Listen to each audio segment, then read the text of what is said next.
welcome back to video. And today tuturuan ko kayo kung para meron nyo sa akin meron na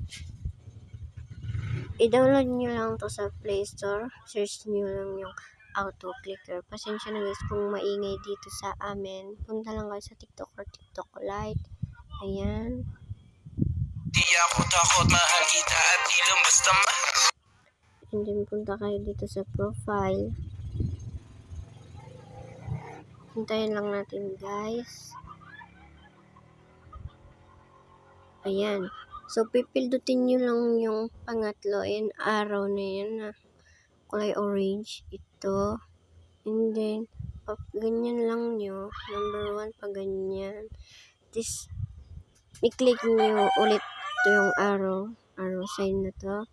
And then, yung to, ibabalik mo dito sa, tapos dito naman. Sa taas yung yan. Dito lang. And then, pindutin nyo yung sa pinakataas nyo. Ganyan. And then, pipindutin nyo yung blue.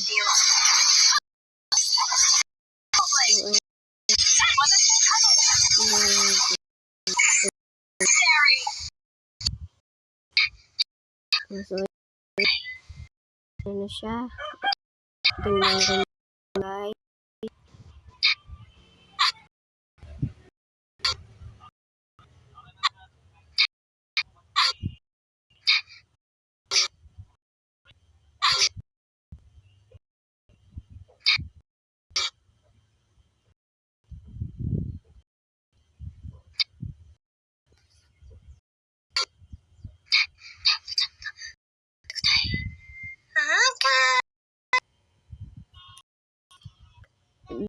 Ganyan nyo pala siya guys sa ibang account. Tapos, i-follow mo muna siya. Tapos, ganun nga. Testing yung gagana yun sa ibang account. Hindi sa sariling account nyo. So, yun lang guys. Bye!